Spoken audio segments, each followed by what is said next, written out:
तो हम लोग स्टार्ट करेंगे आज। कल जो हम लोग का खेल में कुछ बचा हुआ है ना, जो कुछ बचा हुआ था उसको देख लेंगे। उसके बाद आज हम लोग करेंगे एक नया चैप्टर, इन्वायरमेंट इकोलॉजी से रिलेटेड जितना भी एक साल में न्यूज में रहा है कुछ बातें, उनको देख लेंगे। ठीक है।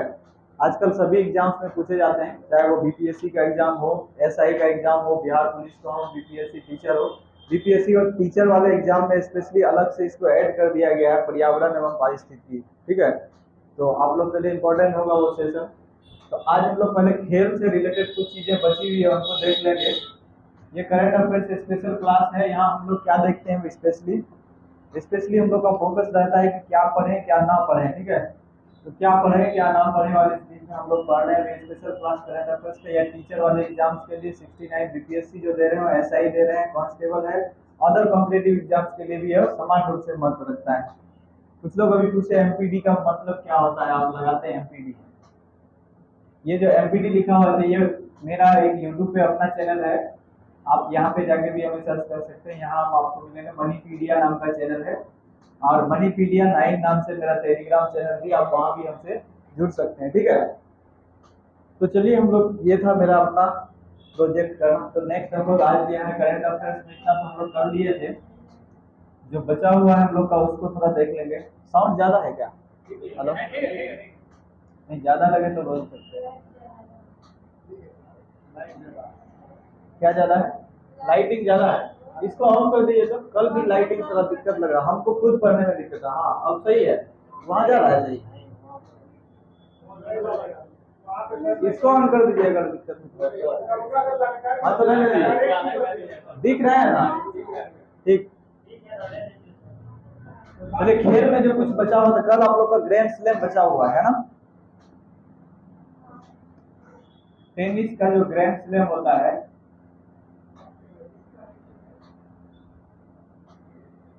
टेनिस का ग्रैंड स्लैम एक वर्ष में कितना होता है? 4 टेनिस का ग्रैंड स्लैम होगा। अगर 2023 की बात करेंगे ना, तो 2023 में अब तक 3 हो चुका है। इसका शॉर्ट फॉर्म आप याद रखेंगे, अफवाह से, AFWA। अफवाह से इसका शॉर्ट फॉर्म याद रखना आपको। थोड़ा सा चार्ट इस तरह से बना लीजिएगा। पेन कॉपी तो होगा ही आप लोगों के पास, पेन तो होगा ही। कहीं पेज में अगर बुक में भी कहीं जगह दिख रहा तो थोड़ा लिख लीजिए, या फिर लिखा है तो उसको लिख लीजिएगा। तो अफवाह में आप आ जाइए। सबसे पहले ए पर होता है ऑस्ट्रेलियन, फ्रेंच, विमल्डन और अमेरिकन। तो पहला जो ऑस्ट्रेलियन होता है, किसी भी वर्ष के शुरुआत में आपको पहला वाला दिखेगा जो टेनिस का ग्रैंड स्लैम, वो होगा ऑस्ट्रेलियन। तो ऑस्ट्रेलियन ओपन इसको बोलते हैं। ऑस्ट्रेलियन ओपन के जस्ट नीचे, जस्ट बाद आपको दिखेगा फ्रेंच ओपन। तो फ्रेंच ओपन लिखेंगे यहाँ। फ्रेंच ओपन के बाद आपका विमल्डन ओपन आएगा, विमल्डन ओपन। उसके बाद अंतिम जो वर्ष का अंत में होता है वो होता है अमेरिकन ओपन। यहाँ 2 जगह ए है, पहला ऑस्ट्रेलिया से स्टार्ट करना और अमेरिका तक जाना। ये है आपका। इसमें आपको मुख्य रूप से पुरुष एकल खिताब याद रखना है और महिला एकल। ठीक है। पुरुष एकल विजेता और महिला एकल विजेता। ठीक है।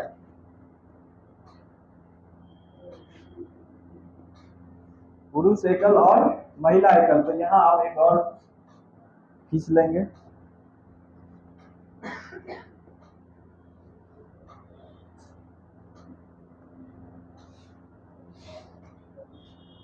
तो यहाँ जब आएंगे ऑस्ट्रेलियन ओपन जो 2023 में हुआ, ये हम लोग 2023 का देख रहे हैं। तो 2023 का ऑस्ट्रेलियन ओपन कौन जीता है? नोवाक जोकोविच। कौन जीता है? नोवाक जोकोविच। कहाँ के हैं नोवाक जोकोविच?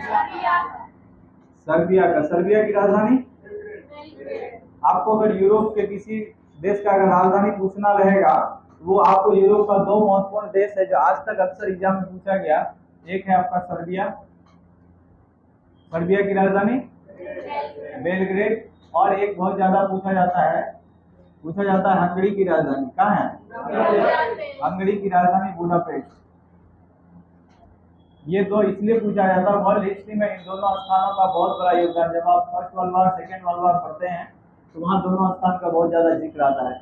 ये नोवाक जोकोविच कहाँ के? सर्बिया के। फ्रेंच ओपन भी नोवाक जोकोविच जीता है। ठीक है। फ्रेंच ओपन नोवाक जोकोविच जीत लिया है। तो नोवाक जोकोविच का अभी तक का ये 23वां ग्रैंड स्लैम है। कौन सा? 23वें ग्रैंड स्लैम को जीत लिया इन्होंने। अभी तक 22 जीता था और फ्रेंच को जीतने के साथ इसका 22वां ग्रैंड स्लैम। ये भी कहाँ से? सर्बिया से। उसके बाद कर ले अगर यहाँ विंबलडन ओपन को पुरुष एकल खिताब कौन जीते हैं तो वो कार्लोस अल्कराज। अभी हुआ है 1 मंथ पहले। कार्लोस, आपको नया वाला एसपीडी में नहीं दिया हुआ है, ठीक है, वो ऐड होगा नेक्स्ट मंथ। कार्लोस अल्कराज, उसमें 22 वाला दिया हुआ है। कार्लोस अल्कराज कहाँ से है? स्पेन से। कहाँ से? स्पेन की राजधानी मैड्रिड। अगर बात करें अमेरिकन ओपन का तो अमेरिकन ओपन 2022 वाला यही जीते हैं कार्लोस अल्कराज, लेकिन 23 वाला अभी तक आयोजन होना बाकी है। अगर यहाँ महिला ओपन की बात कर ले, महिला एकल खिताब कौन जीता है? ऑस्ट्रेलिया का कौन जीता है? आर्यना सबलंका। कौन? आर्यना सबलंका। आर्यना सबलंका कहाँ से है? बेलारूस से। बेलारूस की एक संस्था को इस बार नोबेल शांति पुरस्कार दिया गया। रूस और बेलारूस की संस्था, कौन सा नाम था? मेमोरियल। तो ये मेमोरियल फंड था। ये आर्यना सबलंका कहाँ से है? बेलारूस से। अगर बात करें फ्रेंच ओपन को किसने जीता? फ्रेंच ओपन को महिला ने जीती है ईगा स्वीटेक। ईगा स्वीटेक। ईगा स्वीटेक कहाँ से है? पोलैंड। पोलैंड की राजधानी कहाँ है? पोलैंड की राजधानी वार्सा। जर्मनी और पोलैंड के बीच का सीमा को क्या कहते हैं? हिंडरबर्ग। ये ईगा स्वीटेक है पोलैंड। इसका ये पोलैंड से बिलोंग करती है। विंबलडन ओपन की बात करना तो ये आपको जीती है मार्केटा, नया है लिख लीजिए कहीं, मार्केटा वोंद्रोसोवा। मार्केटा वोंद्रोसोवा ये है चेक गणराज्य, इनका देश है चेक गणराज्य यानी चेक रिपब्लिक। महिला है Marketa Vondrousova. Marketa Vondrousova. American अभी तो हुआ नहीं। अगर पिछले बार का आप याद रखना चाहते हैं तो वो है आपका पिछले बार का अमेरिकन ओपन ईगा स्वीटेक जीती है, ठीक है। कार्लोस अल्कराज पुरुष एकल में और महिला एकल में ईगा स्वीटेक। तो ये था आपका, ये छूटा हुआ था। खेल में और कुछ छोटा छोटा चीज छूटा हुआ है जो वन लाइनर इफेक्ट होगा। थ्योरी के रूप में जो भी बताना था आप लोगों को मैंने बता दिया है। अब जो चीज रेस्ट बचा हुआ है खेल में, वो चीज जब प्रैक्टिस सेट हम लोग करेंगे तो वहां कुछ कुछ आ जाएगा, ठीक है। खास करके करंट अफेयर्स में खेल का ही दायरा थोड़ा ज्यादा लंबा होगा चौड़ा होगा। आर्यना सबलंका है आपका, आर्यना सबलंका ये यह है। बताइए कल का थोड़ा रिवाइज। फीफा वर्ल्ड कप कहाँ हुआ? कतर, दोहा में। तो इसका विजेता कौन रहा? अर्जेंटीना। नेशनल गेम्स कहाँ हुआ? 36वां नेशनल गेम्स। इसमें पुरुष का जो सर्वश्रेष्ठ पुरुष खिलाड़ी कौन रहा? 36वां नेशनल गेम में कल बताए थे ना, पुरुष खिलाड़ी कौन था? साजन प्रकाश। और आईपीएल कौन सा था इस बार? 16वां। कौन जीता था? इसका प्राइजर कौन था? टाइटल प्रोजेक्ट यानी स्पॉन्सर टाटा। चेन्नई जीता और उपविजेता कौन रहा? गुजरात टाइटंस। एक जगह कहीं इसमें गुजरात जायंट्स लिखा हुआ, उसको काट दीजिएगा। गुजरात जायंट्स लखनऊ जायंट्स है ना, गुजरात टाइटंस है। एसपीडी में लिखा हुआ है गुजरात टाइटंस, एक गुजरात जायंट्स कहीं लिखा हुआ है, इसमें तो टाइटन लिखा है। और बताइए 32वां टोक्यो ओलंपिक में भारत कितना पदक जीता था? 7 पदक जीता था। 7 में से गोल्ड कितना? 22वां कॉमनवेल्थ गेम में भारत कितना पदक जीता? कॉमनवेल्थ गेम 22वां का आयोजन कहाँ हुआ था? बर्मिंघम हुआ था ब्रिटेन में। तो 22 में था, 22वां आयोजन था 2022 में हुआ। भारत ने 22 गोल्ड जीता था। टोटल पदक कितना था? 61 था। उसके बाद 16वां पैरालंपिक खेल में हम लोग कितना पदक जीते थे? 24वां स्थान था हमारा। 19 पदक जीते थे जिसमें 5 गोल्ड था, ठीक है। ये चीज कल नहीं बताए थे, नोट कर लीजिएगा। 19 पदक जीते थे पैरालंपिक में जिसमें 5 गोल्ड था, ठीक है। 24वां स्थान था। और ये 16वां खेल था, 24वां स्थान था, 19 पदक जीते थे, है ना। ये था क्या? पैरालंपिक का। इसी तरह सिनॉप्सिस आप कहीं कहीं लिख के रखिएगा तभी याद रहेगा। जब पैरालंपिक की बात करेंगे तो पैरालंपिक में 3 फैक्ट आपका जो संख्या में आएगा, ये क्या था, 16वां गेम्स था, 16वां खेल था या आयोजन था, संस्करण जो भी कहिए, 16वां खेल था। इसमें 19 पदक जीते थे और 24वां स्थान था, यही ना। और इसी तरह अगर ओलंपिक का सिनॉप्सिस आप बनाएंगे तो ओलंपिक का क्या बनेगा आपका संख्या वाला सिनॉप्सिस। ओलंपिक में ये कौन सा खेल था, 32वां खेल था। 32वां खेल था, कौन सा स्थान मिला था हम लोगों को, 48वां स्थान मिला था, यानी रैंक मिला था 48वां। और इसमें हम लोग कितना 7 पदक जीते थे। 7 पदक में आप बोलिए 1 2 का 4, यानी 1 गोल्ड जीते थे और 2 क्या जीते थे, सिल्वर जीते थे और 4 ब्रॉन्ज जीते थे। तो 1 2 का 4 याद रखिएगा, याद रह जाएगा। 1 गोल्ड कौन जीता था, नीरज चोपड़ा। 7 पदक जीते थे और 7 अगस्त को जीते थे, ये भी इम्पोर्टेंट है। 7 पदक जीते थे। पहला जो गोल्ड हम जीते कब, 7 अगस्त को जीते थे। 7 अगस्त को कौन सा दिवस मनाते हैं, भाला फेंक दिवस।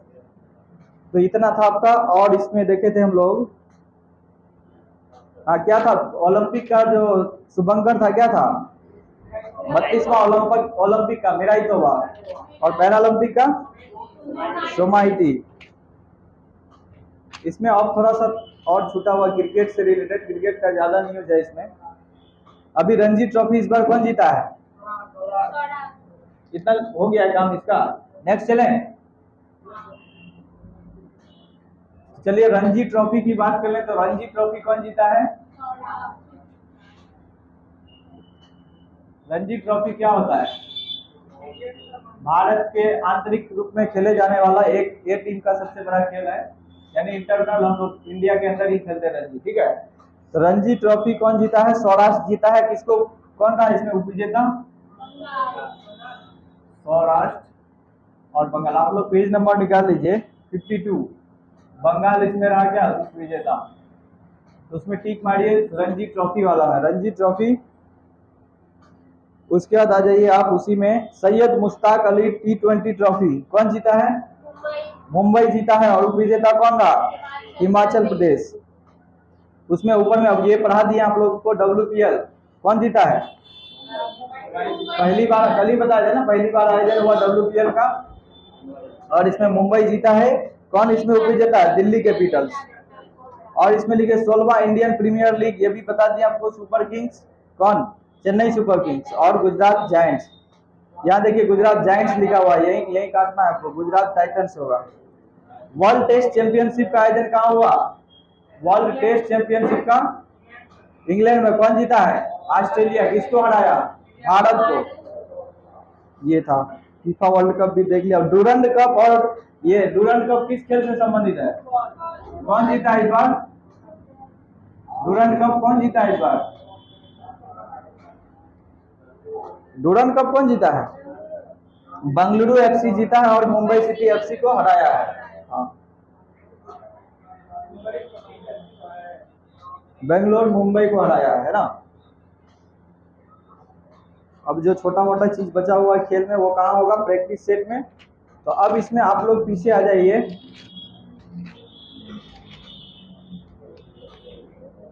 पुरस्कार सम्मान हम लोग नेक्स्ट क्लास में कर लेंगे, वो भी थोड़ा इंपॉर्टेंट है और उसमें हम लोग अच्छे से करेंगे उसको। आ जाइए आप लोग चैप्टर वाइज जो चल रहा है आपका, पर्यावरण पारिस्थितिकी, पेज नंबर 41, पर्यावरण एवं पारिस्थितिकी। पर्यावरण एवं पारिस्थितिकी में थोड़ा सा आप लोग देख दीजिए, यहाँ कुछ टर्म आएगा आपको, इकोलॉजी, और एक आएगा इकोसिस्टम।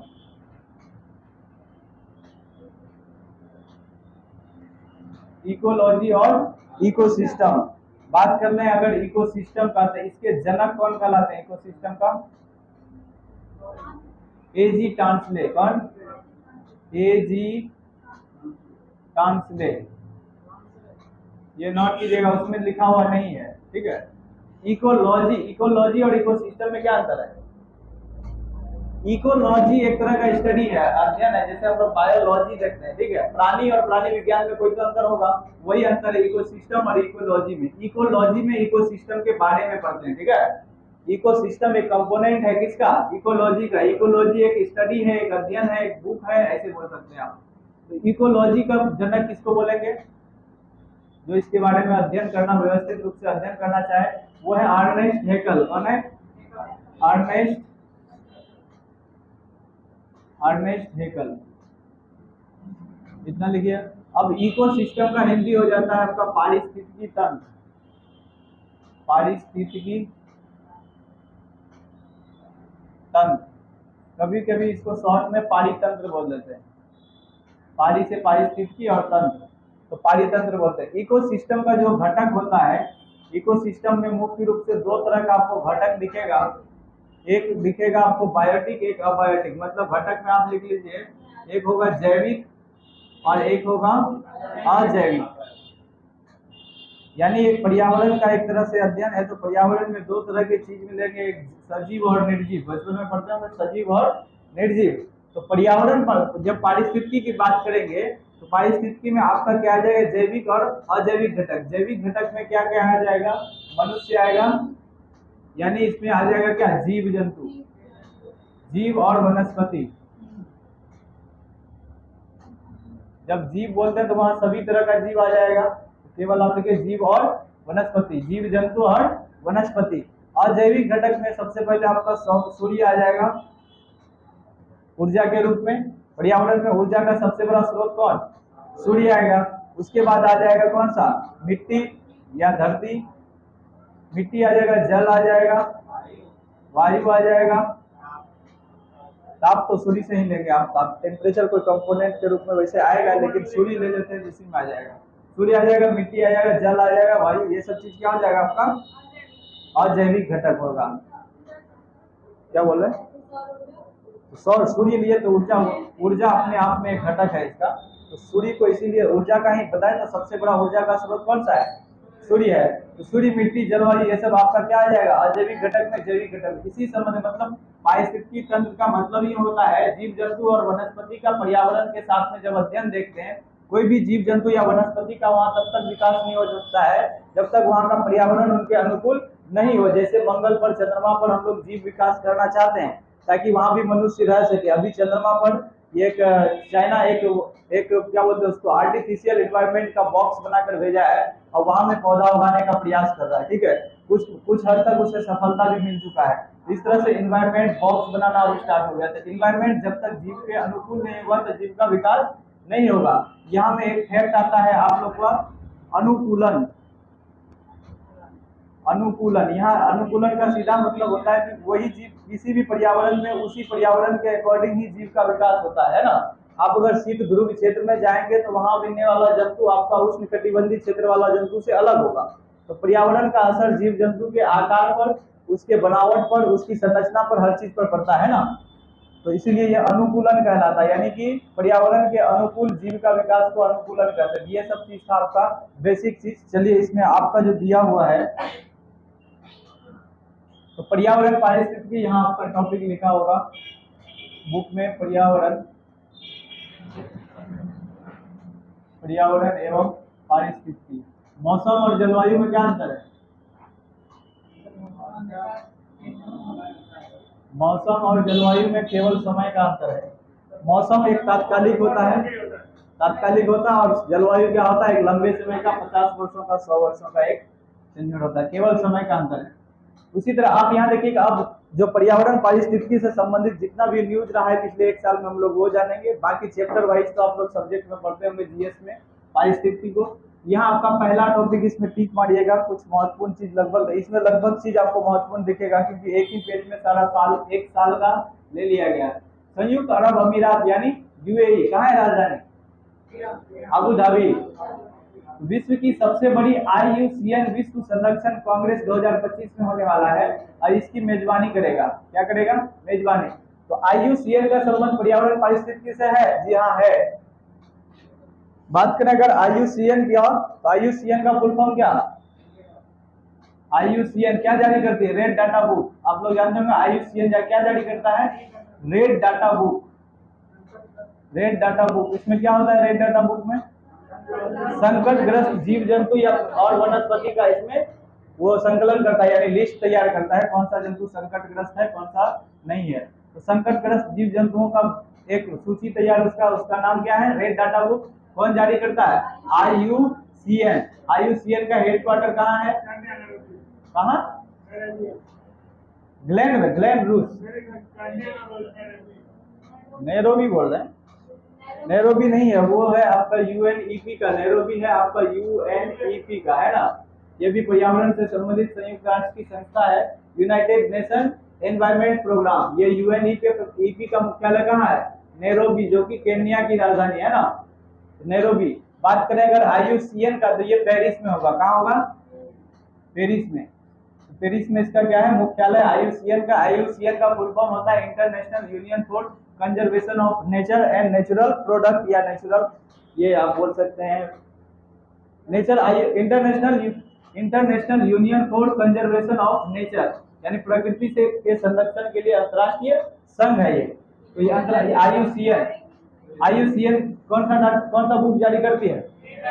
Red data book. इस IUCN का संबंध, इसका मतलब है कि पर्यावरण पारिस्थितिकी से बहुत ज्यादा है। तो इस IUCN का जो नया बड़ा सा कांग्रेस होने वाला है, IUCN का विश्व संरक्षण कांग्रेस। कांग्रेस का मतलब क्या होता है? कांग्रेस का मतलब होता है लोगों का समूह, समझे। कांग्रेस का आयोजन होने वाला बहुत बड़ा, यानी मीटिंग होने वाला है। इसका मेजबानी कौन करेगा? UAE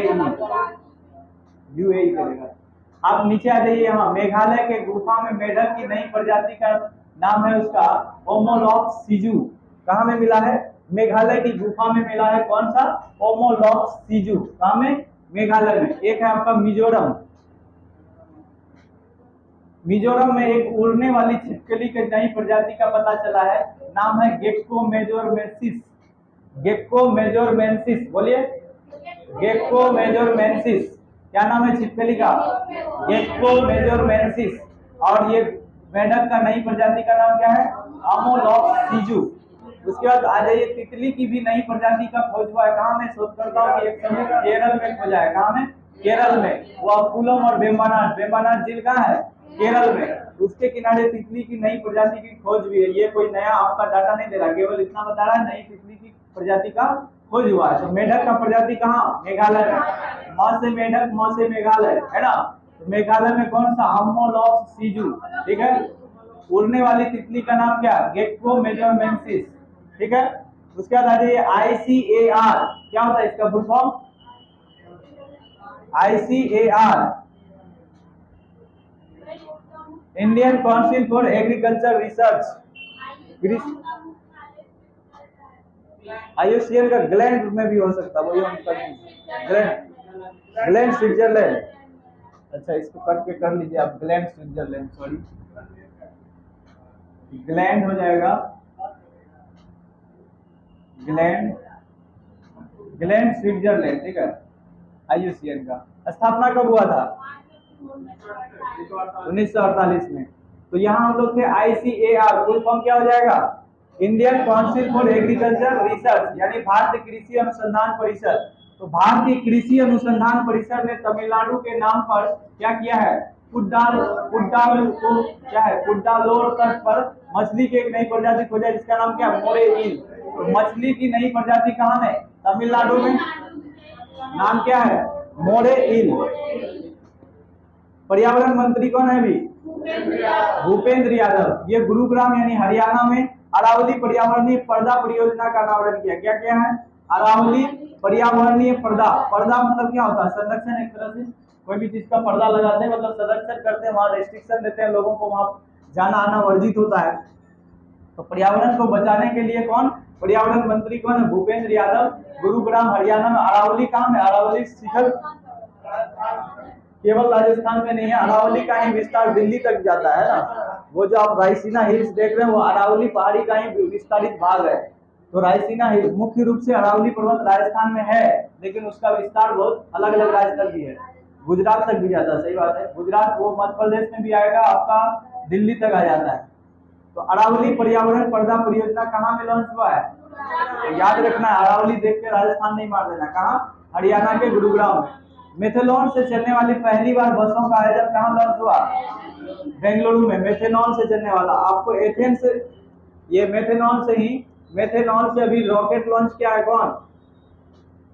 मीथेन गैस के साथ रॉकेट लॉन्च कर दिया है कौन? चाइना। हिमाचल प्रदेश सरकार ने 2025 तक भारत का पहला हरित राज्य घोषित होने का मतलब लक्ष्य रखा है। तो हिमाचल प्रदेश सरकार 2025 तक पहला क्या होगा, हरित राज्य यानी ग्रीन स्टेट। ग्रीन स्टेट कहाँ में कौन बनने वाला है, हिमाचल प्रदेश। कब तक, 2025 तक।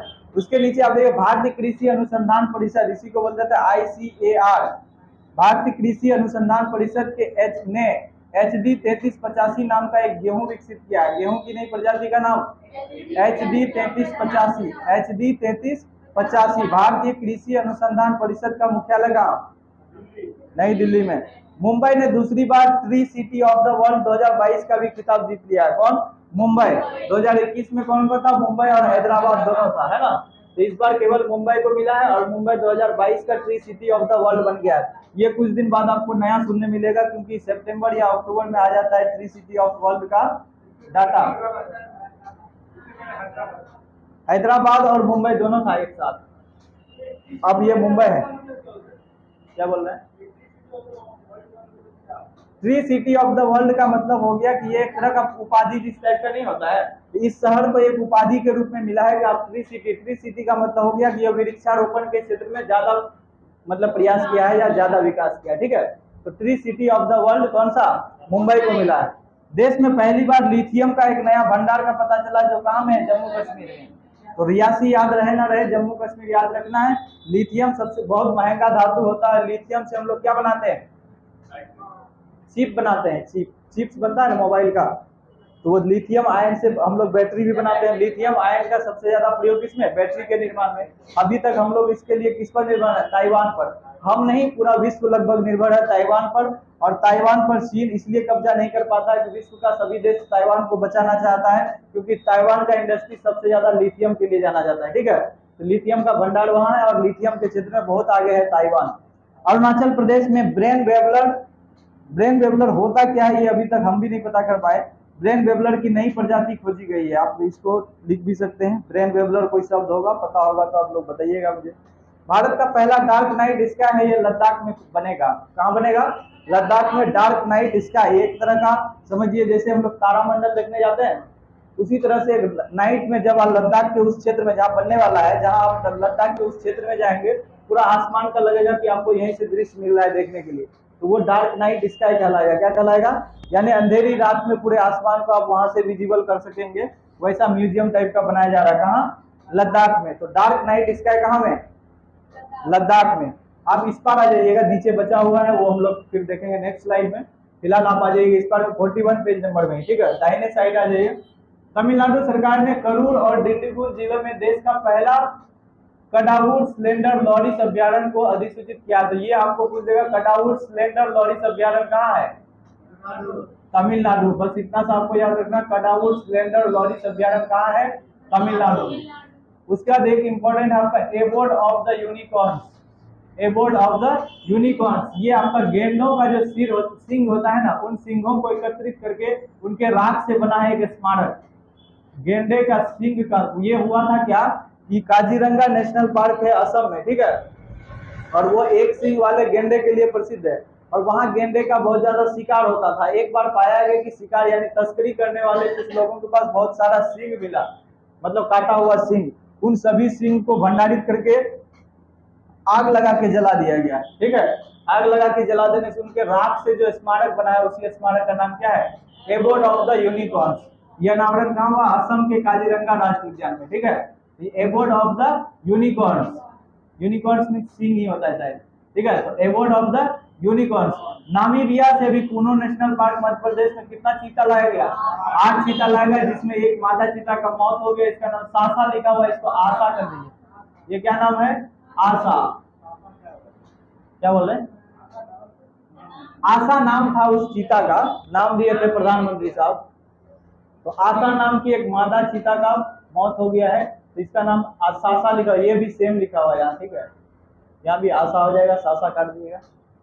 भारत का पहला चीता अभ्यारण्य पूनो पालपुर राष्ट्रीय उद्यान में बना है। कहाँ में, पूनो पालपुर राष्ट्रीय उद्यान में पहला कौन सा अभ्यारण्य, चीता अभ्यारण्य। चीता अभ्यारण्य भारत में नहीं था, ये पहला बना है। कहाँ में, पूनो पालपुर राष्ट्रीय उद्यान में। टाइगर प्रोजेक्ट कब से चला रहे हैं लोग, 1973 से। एलिफेंट प्रोजेक्ट, टाइगर प्रोजेक्ट 1973, आपको याद रखना है किस अधिनियम के तहत ये चलता है, टाइगर प्रोजेक्ट की बात करें, यहाँ थोड़ा सा लिख लिया, क्योंकि टाइगर प्रोजेक्ट कब आया था? टाइगर प्रोजेक्ट वन्य जीव संरक्षण अधिनियम 1972 से ये सब लाया जाता है। वन्य जीव अधिनियम, जितना भी वनस्पति और जीव जंतु का संरक्षण की बात है, जितना नेशनल पार्क है, सब इसी में आएगा। वन्य जीव अधिनियम, वन्य जीव संरक्षण अधिनियम, ये 1972 का है। इसी के तहत हम लोग टाइगर प्रोजेक्ट, एलिफेंट प्रोजेक्ट, गिद्ध प्रोजेक्ट अलग अलग टाइम में लाते हैं। टाइगर प्रोजेक्ट कब लाए थे? 1973 में, और 2023 तक आते आते ये हो गया पूरे 50 वर्ष। ठीक है, 50 वर्ष हो गया ना। तो 2023 में इसका 50वां वर्ष का उद्घाटन किया प्रधानमंत्री नरेंद्र मोदी बेंगलोर में। ठीक है, ये याद रखिए। इसमें टाइगर की संख्या अभी कितना है भारत में? भारत 100। भारत में कुल बाघों की संख्या, बाघों की संख्या पहले कितना था? पहले 2967 था, है ना?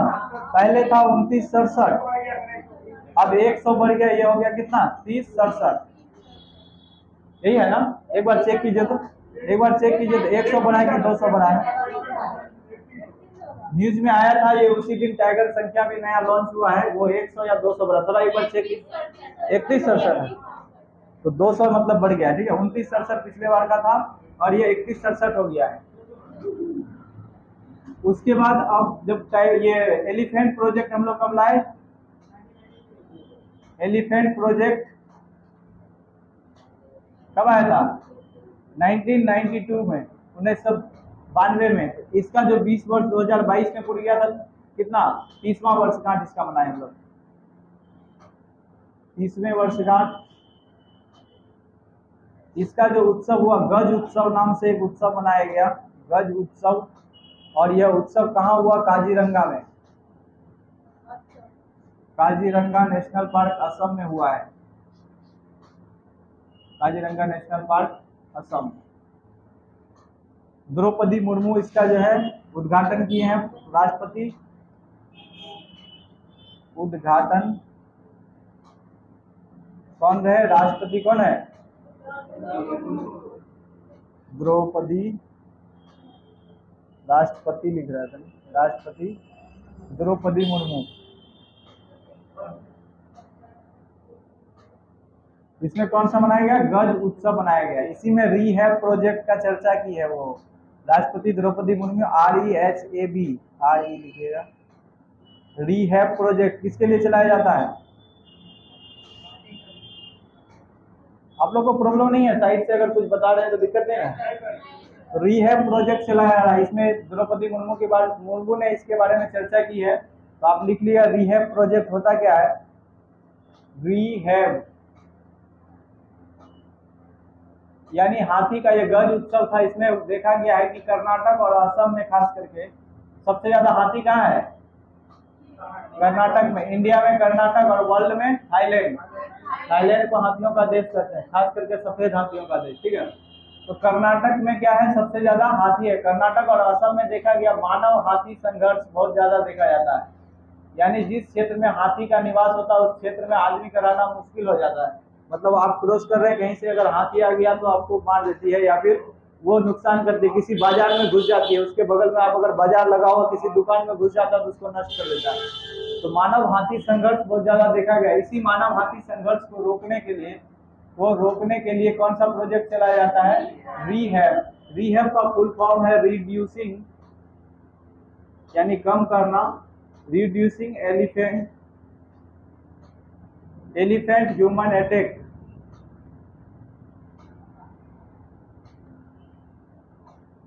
रिड्यूसिंग एलिफेंट और ह्यूमन में बीच में डेश दीजिएगा एक साथ, यानी एलिफेंट ह्यूमन अटैक को रिड्यूस करना, कम करना। किससे? तो थ्रू यूजिंग थ्रू बीज। बी मतलब क्या होता है? बी मीन्स मधुमक्खी। मधुमक्खी पालन को बढ़ावा देना है जिस क्षेत्र में हाथी का निवास है, यानी हाथी के निवास वाले स्थान पर, जहां से आप जानते हैं कि यहाँ जंगल के अंदर हाथी है, तो वहां बाहर में मधुमक्खी पालन। मधुमक्खी से हाथी को बहुत डर रहता है, उनके सूंड में अगर घुस जाए तो उनका जीना हराम हो जाता है। तो हाथी मधुमक्खियों को देख के बहुत दूर भागती है। इसीलिए हाथी को रोकने के लिए, मनुष्य के एरिया में आने से रोकने के लिए, जिस क्षेत्र में हाथी वाला जंगल है उसके बाहर मार्केट लगाने से पहले इस क्षेत्र में क्या करना पड़ता है, ये मधुमक्खी पालन करवाया जाता है। सरकार मधुमक्खी पालन को बढ़ावा देने के लिए, मधुमक्खी पालन को इंग्लिश में क्या बोलते हैं, एपीकल्चर या सेरीकल्चर, रेशम कीट को सेरीकल्चर है ना, एपीकल्चर। तो ये मधुमक्खी पालन यानी बीज को बढ़ावा देगा, यूजिंग थ्रू किसका, बी। तो यहाँ हो गया reducing elephant human attack using through बीज, यानी मधुमक्खी पालन के द्वारा मानव हाथी संघर्ष को कम करना। ये हम लोग देख रहे थे। हाँ, तो हम लोग यहाँ कहाँ थे, चीता अभ्यारण्य पूनो पालनपुर राष्ट्रीय उद्यान। ये हाथी प्रोजेक्ट का कितना, कौन सा साल बनाया गया, 30वां। और इसका टाइगर प्रोजेक्ट का 50वां। कितना है टाइगर की संख्या, 31। दुगोंग संरक्षण केंद्र, दुगोंग संरक्षण केंद्र कहाँ बना है, तमिलनाडु में। दुगोंग होता क्या है, दुगोंग को समुद्री गाय भी बोलते हैं। क्या बोलते हैं, गाय। ये थोड़ा सा गाय की आकृति में दिखता है, लेकिन आकार गाय के बराबर नहीं होता है, थोड़ा सा छोटा होता है, लेकिन यह गाय की तरह ही दिखती है। और समुद्र के नीचे जो जंगल होता है उसे घास की तरह वो खाती भी है, इसीलिए गाय की तरह। और ये स्तनपायी जंतु भी है, जैसे गाय होती है। तो ये कहाँ, समुद्र में तो रहती है, लेकिन गाय की तरह इसका जीवन यापन है। इसका संरचना भी थोड़ा गाय से मिलता जुलता है, इसीलिए इसको हम लोग क्या कहते हैं, समुद्री गाय। लिख लीजिए आप लोग, समुद्री गाय भी बोलते हैं डुगोंग को। डुगोंग को समुद्री गाय कहते हैं। और डुगोंग संरक्षण का पहला रिजर्व कहाँ स्थापित हुआ है, तमिलनाडु। ये समुद्र में रहता है, ये समुद्री जीव है। उसके बाद आ जाइए एनजीटी। एनजीटी क्या होता है, NGT national green tribunal. NGT national green tribunal राष्ट्रीय हरित प्राधिकरण 2010 में गठित हुआ। ये क्या करती है, आप अगर कोई प्रोजेक्ट पर काम कर रहे हैं या पुल बना रहे हैं, सड़क बना रहे हैं, तो आपको पर्यावरण का जो लाइसेंस प्राप्त करना होगा इसी से करना होगा। अगर नेशनल ग्रीन ट्रिब्यूनल आपको अलाउ करती है कि पर्यावरण की दृष्टि से आपका जो यह कंस्ट्रक्शन होने वाला वो सही है, तभी आप काम कर सकते हैं। तो नेशनल ग्रीन ट्रिब्यूशन क्या, ये नेशनल ग्रीन ट्रिब्यूनल क्या काम करती है, पर्यावरण के क्षेत्र में काम करती है। पर्यावरण के क्षेत्र में अंतर्राष्ट्रीय संस्था, अभी हम लोग क्या क्या देखे, यूएनईपी पर्यावरण से संबंधित था, नैरोबी वाला। और उसके बाद क्या देखे, IUCN। और इंडिया में क्या देख रहे हैं, NGT। ये सब क्या है, पर्यावरण से संबंधित संस्था है। ये एनजीटी का जो, एनजीटी ने ओडिशा सरकार को महानदी की सहायक नदी है एक सूका पाइका, इसको पुनर्जीवित करने का निर्देश दिया है। तो एनजीटी हम क्या बोले, पर्यावरण के क्षेत्र में काम करेगी। इनको लग रहा होगा कि ये नदी जो है सूखा पाइका, ये सूख रही होगी, या वहाँ के मिट्टी के लिए सही नहीं होगा उसका सूखना, या वहाँ के मतलब एरिया के लिए, तो वो पर्यावरण की दृष्टि से इसे पुनर्जीवित करने का क्या किए हैं, इसके किससे अनुरोध किया है, ओडिशा सरकार से। तो आपको पता होना सूखा पाइका नदी कहाँ में, ओडिशा में। और ओडिशा में किस नदी का सहायक है, महानदी का। महानदी की सहायक नदी कौन है, सूखा पाइका का। किस राज्य में, ओडिशा राज्य में। कौन दिया है, एनजीटी ने निर्देश दिया है। तो एनजीटी कब गठित हुआ, 2010 में। पाइका विद्रोह भी आप लोग पढ़ते होंगे, कब हुआ था पाइका विद्रोह, 1923। पाइका विद्रोह हुआ 1817 में।